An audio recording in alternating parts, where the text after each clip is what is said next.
Hey guys, today I'm going to be showing you how to use your name to make a digital kaleidoscope using Google Drawings. It's super quick and easy. Let's get started.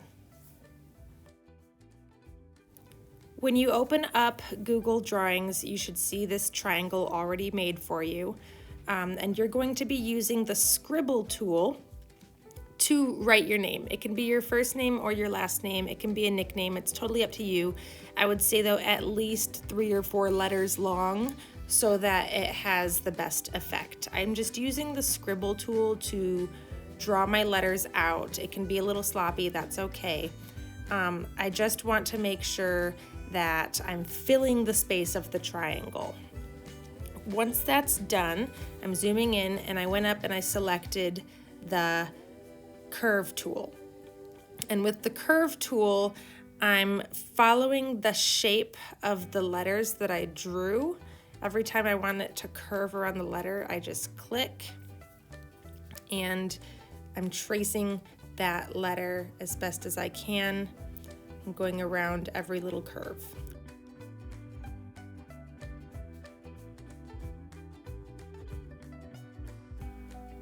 Once I click back at the beginning where I started, it closes up that letter.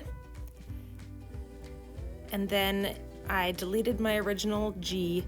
And if I see the bottom left corner is a little wonky, so I just double clicked on that letter and it shows these little purple dots. Those little purple dots are all the original clicks you did to create angles. So I can just click and drag those purple dots and adjust it as needed to make it fit that triangle even better. You don't want to have too much overlapping outside of the triangle because we want to keep the triangle shape. So if you see anything sticking outside of the triangle, you want to try to adjust it as best as you can. If it's a teeny bit out, it's not the end of the world, but you want it to be pretty accurate.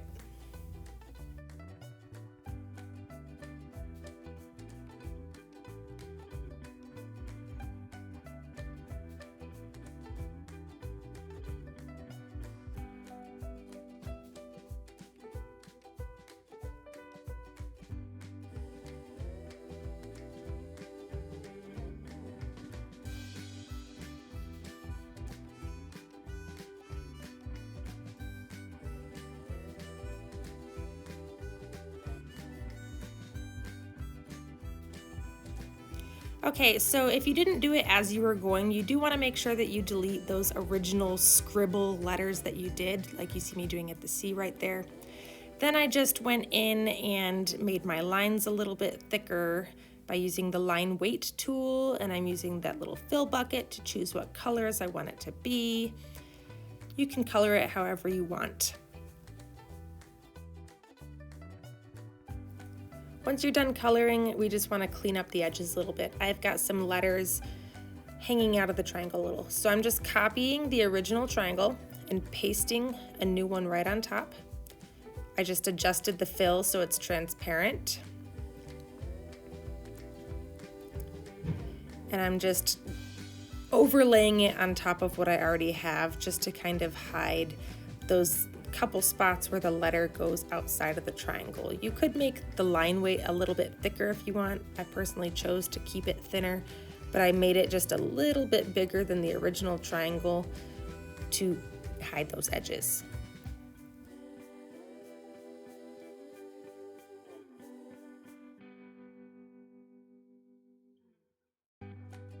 Once my design is ready, I can go ahead up to New Drawing and open up a new blank canvas. And the first thing I want to do is make that a square. So I'm going to go down to File, Page Setup, and it gives you a couple options. Choose Custom, and we're going to make it 8 by 8 inches. I want it to be 8 by 8 so that it's printable on paper. Just go ahead and hit Apply. There's my square. Now I can go back into my previous drawing. I'm going to select all, and if you go over to Arrange and click on Group, all of those pieces become one piece. So if you click on anything separately, it's not going to drag away from it. I just copied it and I'm pasting it into my new blank square. Then I want to click the corners and drag it down to make it smaller. And I'm going to use the rotation tool to rotate it 90 degrees. and I want to fit it into the top left corner of my box. There's a little ruler up top. I want to line up my edge with the 4-inch mark as best as I can. The last step is really easy. I just copied that triangle. I don't need to resize it when I paste it in. I'm just using the rotation tool to rotate it and to pop it into place. I want everything to fit together nicely into that square.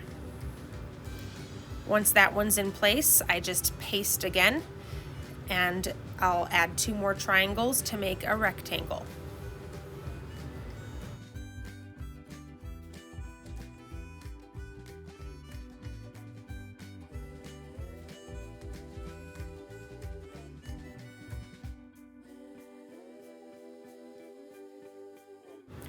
Now that I have this rectangle, all I need to do is select all 4 of those shapes, and I copied it and pasted it.